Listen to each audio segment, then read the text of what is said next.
Okay, guys, thank you so much for joining today. We are here talking about the book Power Forward by Dean Tolson.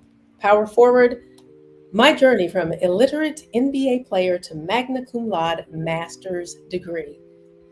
That's a huge mouthful and it's a huge journey. He takes us on this journey through this book of his life. The journey from all the way from birth, no, actually before birth, all the way through his master's magna cum laude. That's a huge accomplishment. And there's so much that actually goes on in his life that he shares with us in this book. Now, I felt so drawn in from the very, very beginning of this book. And one of the things that I noticed is that he has the ability to bring you right in to his heart, to his spirit, to feel exactly what he's feeling as he's going through it.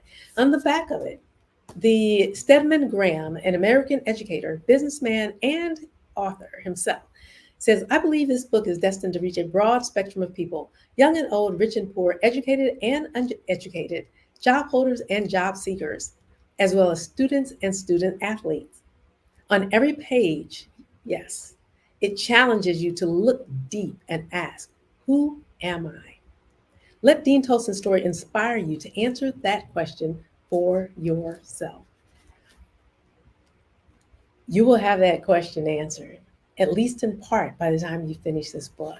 I'm not finished with it. I'm only on finishing. I just finished chapter 7 today. I'm taking one chapter at a time, and it is very difficult because I picked this book up and my heart is just, it's like just drawn right into every single page in every single part of this book. He brings his mother in, or his mother just comes into the story, and he includes her in every single point that he actually had her in his life. And what a blessing to have your mother right by your side. She was by his side at the beginning, she was by his side through all the ups and the downs and the turmoils and the joys, the exuberance, and almost till death. On several occasions, his mother was there, and he talks about her and brings her in. One of the many things that I love about this book is that he has the ability to make you feel like you're living through every single scene of his life with him. And that's huge. Not many writers can do that. In chapter 7, he takes us through his journey, part of his journey in the military. Yeah, he was in the military. And what a story he has to tell. On April 9th, 1973, I boarded a Greyhound bus in Springdale, Arkansas, headed for Fort Polk, Louisiana. A GI greeted me at the entrance, and what this GI said: welcome to Tigerland and miniature hell. That's in the book. That's not me, guys. I'm reading straight from the book. And he goes on, the next sentence, you're in. You're already in. I mean, what the GI says is nothing compared to that next sentence of what he says. It's like, wow, okay, that's a switch. Especially coming out of chapter 6 and seeing everything that happened in chapter 6. It's like, wow, this guy really brings you through the emotional spectrum in every respect in this book. And he talks about what he saw. And when he talks about it, you're seeing the exact same thing that he's seeing. And when he talks about how he felt about it, you're feeling so much of what he felt. So he goes through these pages of his life in the military and the code of conduct and what he saw, even to the point of demonstrating physically in the book what he was being prepared for in chapters 1, 2, 3, 4, 5, and 6 that he didn't realize until it happened in chapter 7. And he immediately says, or he doesn't immediately, but he thinks to himself and he says in the book what he was thinking. It's like, I didn't go through all that I went through not to handle this situation.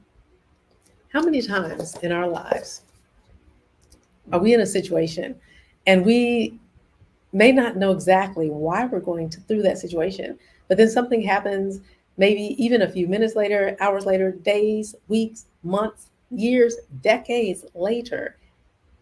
And we look back and say, I didn't go through that for nothing. I went through that for this very moment. I can't tell you how many times that's happened to me, where I'm like, all that happened. I dealt with all that. I definitely can deal with this right here. And that's one of the several things he experiences in chapter 7. Something else I want to read in here. Let's see, there's that.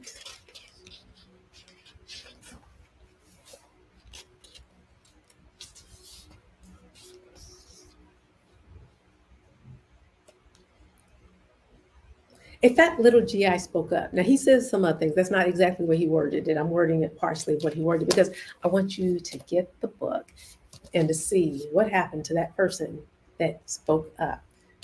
Do we want people to stand up for us? Yes. Do we want people to stand up for what's right? Absolutely, 100%.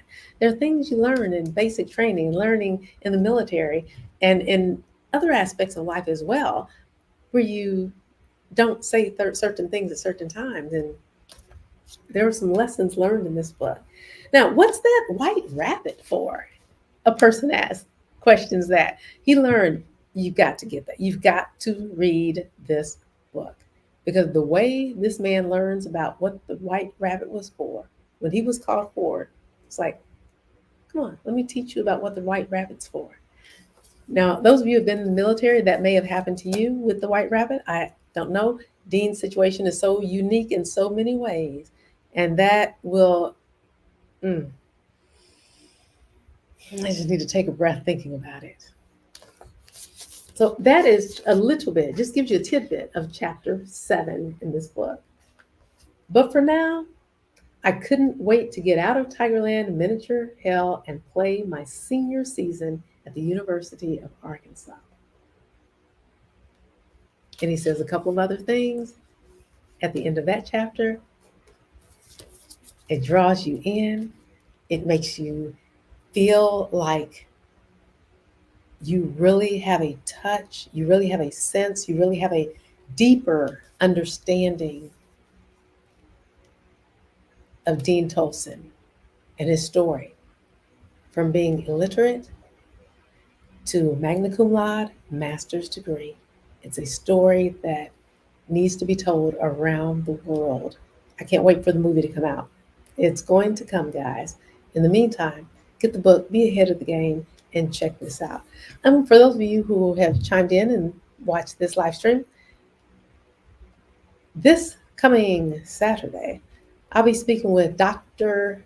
John L. Mack, who has a lot to say about Dean Tolson's book, Power Forward, as well as some things that are important for you to hear and experience with what's going on with illiteracy, with literacy, with NBA players. And he has a story of another player that he's very familiar with that he's going to share as well.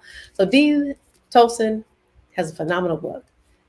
It's something that should be in every household, that every youth should be exposed to. So if you have a school and you're looking for another avenue to increase the educational awareness of the youth in your school, grab this book. Get several of them. Give it as gifts to the children. Read it in your book club and take hold of it because it's a powerful book, Power Forward. The way I look at this is it is powering people to move forward, empowering them to do greater things, to reach for greater heights, to grasp every single thing they can, to take advantage of the things that can make their lives just absolutely magnificent. My hat goes off to Dean Tolson for taking the time, taking the energy, and putting his heart forward on the pages of a wonderful book that's affecting many, many lives. Kisses, hugs, and much love to you guys this day. And I will see you in the next live stream.